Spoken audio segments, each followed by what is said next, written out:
সবুজ প্রকৃতি অপরূপ সৌন্দর্যে সজ্জিত সিলেট জেলার গোলাপগঞ্জ উপজেলা।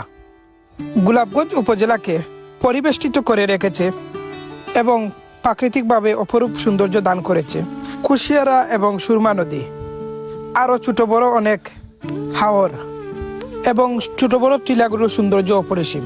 আজকে আমি আমার ভিডিওর মাধ্যমে তুলে ধরব আমাদের গোলাপগঞ্জ উপজেলার লক্ষণাবন্দ ইউনিয়নের ফুলসাইন্দ গ্রামের বাউলি টিলা নামে ক্ষেত্র। এই টিলার সৌন্দর্য প্রতিটি ঋতুতে পাল্টায়। বর্ষা ঋতুতে এক রূপ, শরৎ ঋতুতে এক রূপ এবং শীতের ঋতুতে অন্য রূপ দেখায়, যার সৌন্দর্য যে কাউকে মুগ্ধ করতে বাধ্য। তাই এই টিলার সৌন্দর্য দেখতে আমার সাথে আমার প্রাণপ্রিয় সম্মানিত বড় ভাই এবং আমার ছোট ভাইকে নিয়ে এই টিলার সৌন্দর্য পেতে এবং আপনাদেরকে দেখানোর জন্য চলে আসলাম। গোলাপগঞ্জ উপজেলার প্রতিটি গ্রামের সৌন্দর্য ভিন্ন ভিন্ন মাত্রার, ভিন্ন রূপ দান করে। এই বাউলি টিলার প্রাচীন ঐতিহ্য এবং ইতিহাস আছে। আপনারা সামনে যে ছোট্ট একটি পিলার দেখেছেন, এই পিলারের সম্পর্কে জানতে চেয়েছিলাম। এর প্রতিফলন হিসেবে ফুলসাইন্দ গ্রামের এবং গোলাপগঞ্জ উপজেলার প্রবীণ মুরব্বীদের মতামতের ভিত্তিতে যা জানতে পারলাম, বর্তমানে আমাদের যেভাবে যাতায়াত ব্যবস্থার উন্নতি সাধন হয়েছে, তবে পূর্বের যুগে যাতায়াতের প্রধান মাধ্যম ছিল নৌকা।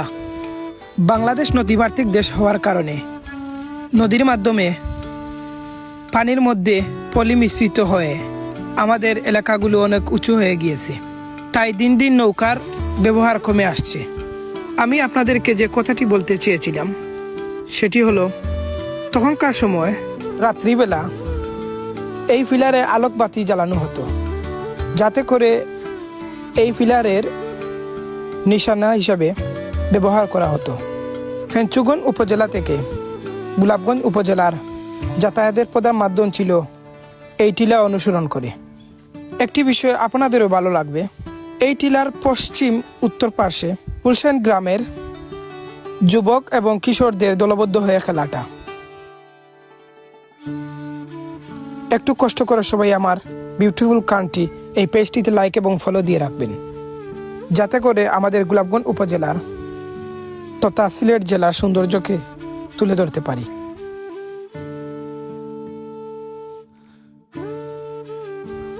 আপনাদের মনকে আরো আনন্দিত করে তুলবে সন্ধ্যার লগ্নে সারিবদ্ধ হয়ে কৃষকদের প্রধান সম্পদ দলবদ্ধ গরুর দৃশ্য দেখে, যাতে লুকায়িত আছে গ্রামীণ সৌন্দর্যের অপরূপ দৃশ্য। সবাইকে অসংখ্য ধন্যবাদ আমার সাথে থেকে ভিডিও দেখার জন্য। সবাই ভালো থাকবেন। আসসালামু আলাইকুম।